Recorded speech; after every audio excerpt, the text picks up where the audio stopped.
Hey everyone, this is Jordan. We're going to be going over the Pulsar LT install on our 2015 GMC Duramax. So first off, the location of the main connector under the hood may be a little bit different on your application, but this video should go over everything you're going to need to know as far as how the connectors and everything work. So when you open the box to your LT, you've got the main Pulsar module, and directly under that you've got the harness. And depending on what application you have, the harness may be plugged into itself like this. It shouldn't be latched or anything like that. You just disconnect it and then you can continue with the install. So on most of these trucks, the main Pulsar connection is going to be on the driver's side of the motor, right next to the fuse panel. This is going to be our connection right here.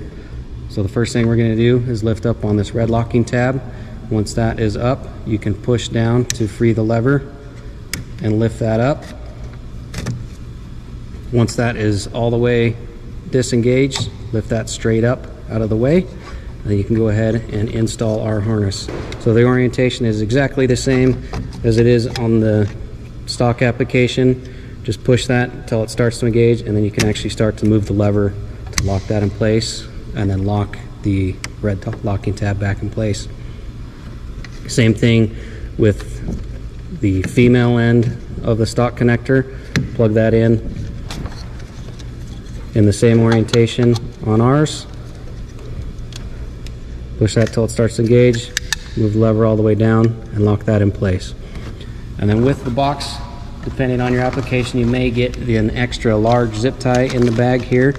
That is going to be used to zip tie the Pulsar harnesses and the stock harnesses together so they don't bounce around too much. Should be just big enough here to wrap all the way around both the connectors. You can either zip tie those straight together right at the back of the harness, just kind of feed that in where the other zip ties go, or you can zip tie it somewhere else, maybe the plastic shroud where the PCM is, or just directly to itself. I'm going to go ahead and zip tie this right to itself here.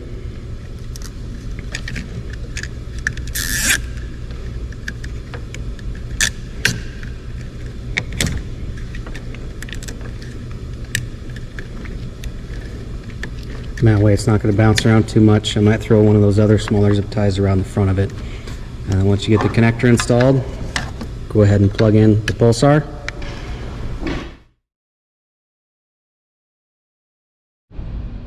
And then the final part of installation is going to go ahead and use the Velcro strips that are supplied with the Pulsar LT.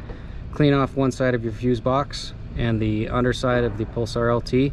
Go ahead and attach those two. And there's a few extra zip ties that come with the Pulsar. You can use that to zip tie these out of the way if you need to. This doesn't look like it's touching anything. It's going to get excessively hot or anything like that, so I think we're good.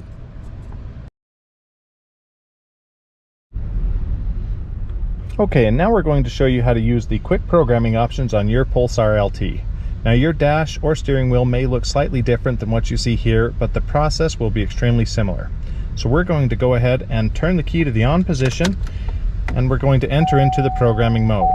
Now we'll be using the cruise control buttons here on the steering wheel to both select which options we're going to adjust and to execute the change itself. So to start the programming menu, we want to press and hold the cruise cancel button here for 5 seconds until the gauges sweep, particularly on the mile per hour. So we'll go ahead and press this button for 5 seconds, and we'll see that speedo go all the way up to 140 and then back down to 0, which indicates we are now in the programming option. Now in this instance, you'll see that we're on the 10 mile per hour mark. Now each increment of 10, 20, 30, 40, 50, and so on is a programming options in the Pulsar LT. So how we're going to adjust between the different programming options is using this resume button right here. You'll see it cycle up to 20, 30, 40, and 50, so on.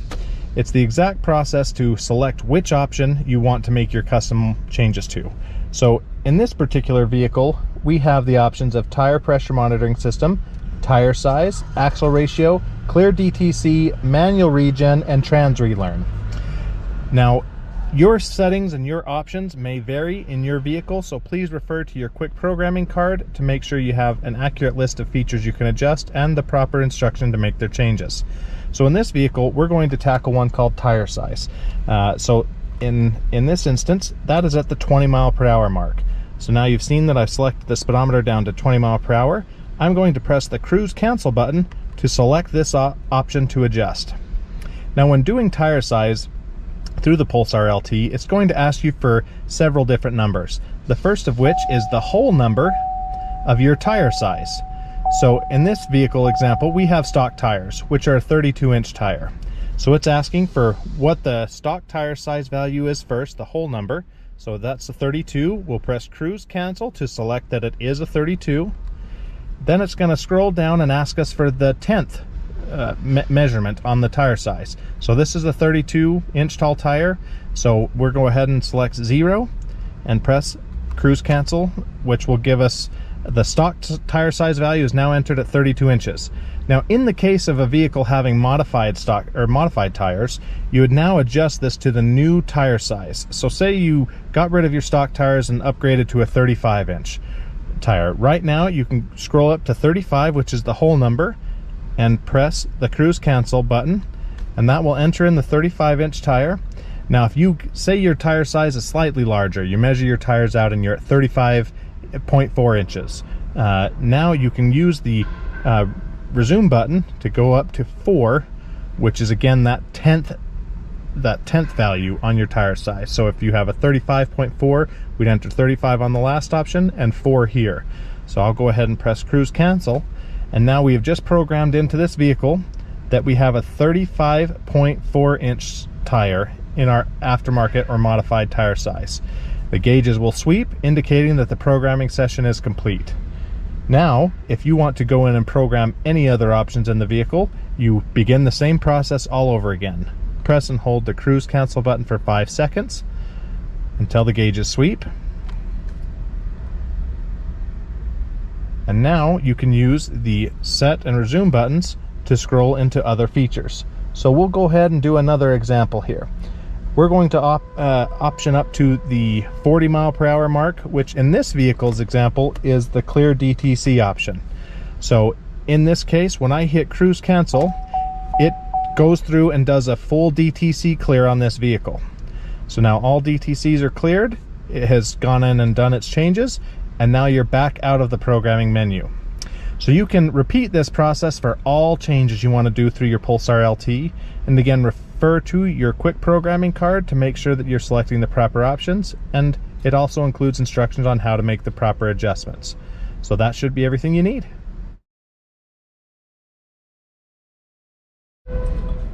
Okay, now that we've shown you how to use the quick programming features, we're going to show you how to adjust your throttle sensitivity levels.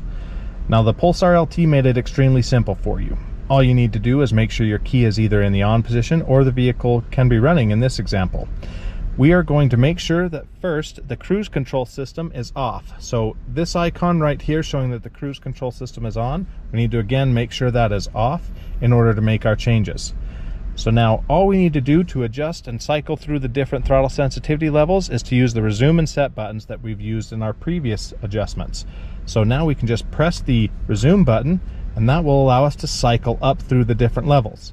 Now your vehicle may have different levels than what we're seeing here in this video, but the process again will be identical. So if you notice here, I'm just pressing the set or resume buttons to cycle through the different levels.